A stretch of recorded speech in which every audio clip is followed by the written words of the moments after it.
Hello and welcome to Conquering Alba, where we take you to the historical places that make Scotland what it is today. Today we are just outside of Perth as we visit the home of the story of a maiden's leap, here at Huntingtower Castle.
Huntingtower Castle was a lordly residence for 300 years, from the 1400s to the 1700s.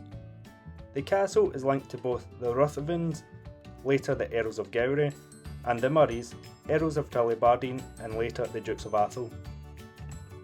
In an episode known as the Ruthven Raid, the first Earl of Gowrie held James VI, who was the son of Mary Queen of Scots, here against his will in 1582. And in another event known as the Gowrie Conspiracy, which led to the downfall of the third Earl of Gowrie in 1600. The Ruthvens were disinherited and they forfeited their castle, which was then renamed Huntingtower Castle. After the fall of the Ruthven family, the castle was handed over to the Murray family, who altered the medieval castle in the later 1600s to try and make it look more like a regular country mansion.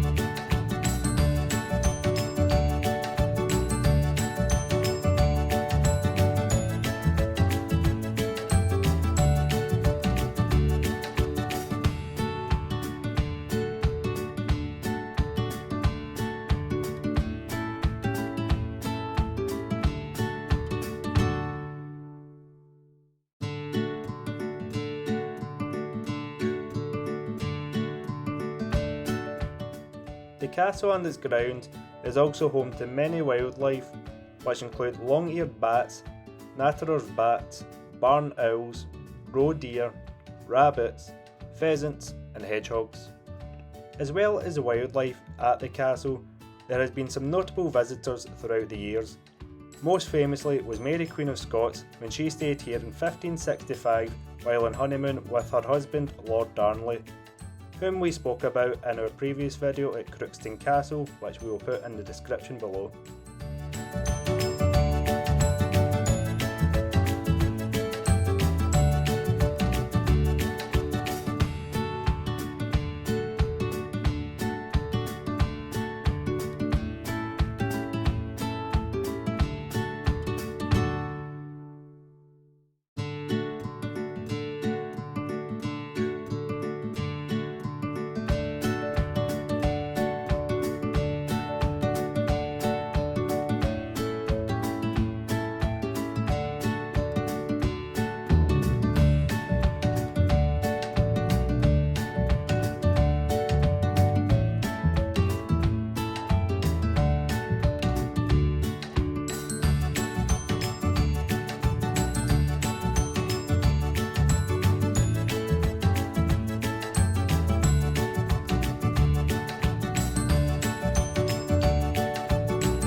One of the things that makes Huntingtower stand out compared to other castles is it still has its medieval treasures, which include one of the oldest painted ceilings surviving in Scotland from the medieval era, as well as exquisite fragments of wall frescoes.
Huntingtower Castle has two fine and complete towers, built in the 15th and 16th centuries and joined by a range in the 17th century.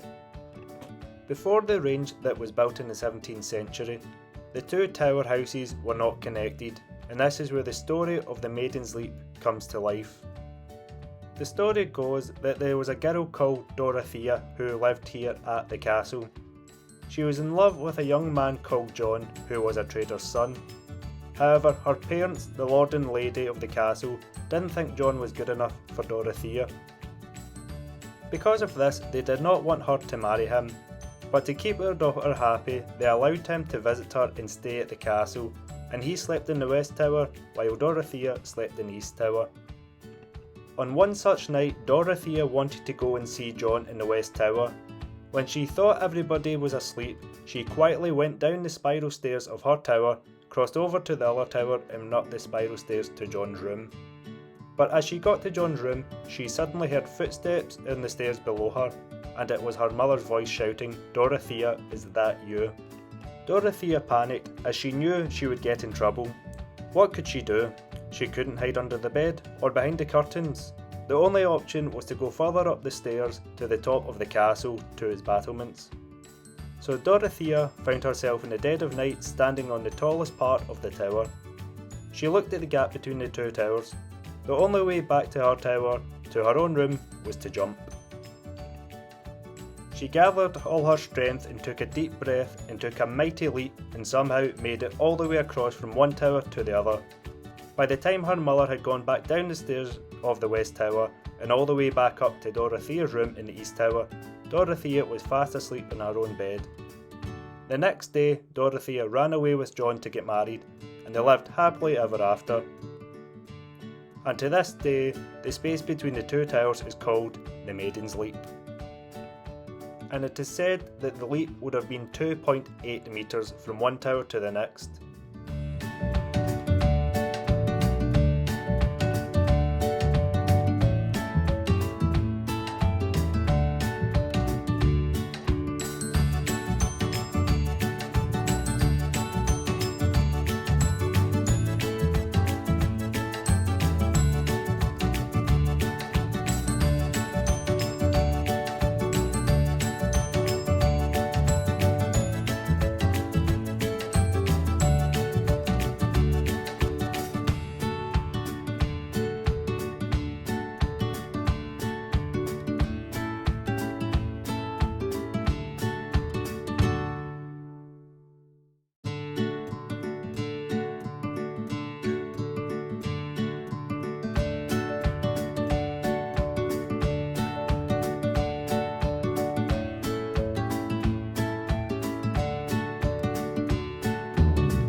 Huntingtower Castle also has interesting legends about witchcraft and a resident ghost. The resident ghost appears to take the form of a green lady. She seems to be a friendly ghost who comes to the aid of people and was last reported in the 1970s. The claims of it being a friendly ghost have not completely been confirmed, as there are other legends of it being an ill omen. A number of sightings of a figure of a tall young woman in a green silk dress have been seen in and around Huntingtower over the years, usually at dusk but sometimes in full daylight. Her appearance is said to be an ill omen and a forewarning of some disaster to come. A traveller staying at Huntingtower Castle in the 1930s is reported to have seen Lady Greensleeves in the corridor of the castle. The following day she resumed her journey to Fife and was drowned when she fell in the river from the ferry crossing the River Tay. And another legend to do with Huntingtower Castle comes from St Conville's Well, which is beside the road below the castle. It is said that the water from this well is meant to have the power to heal, but those who go to collect it must do so in silence. Any word spoken on the outward or return journey renders the water useless. Those who go to fetch the water are also supposed to leave a small token behind at the well, such as a coin or a charm. The well is in good condition and to this day runs clear.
We hope you have enjoyed today's video here at Huntingtower Castle. It is fascinating to see the location of the Maiden Leap story, as well as the legends and the medieval paintings. If you wish to see more videos of Scottish history, then please like and subscribe for more. And until next time, Alba go bra.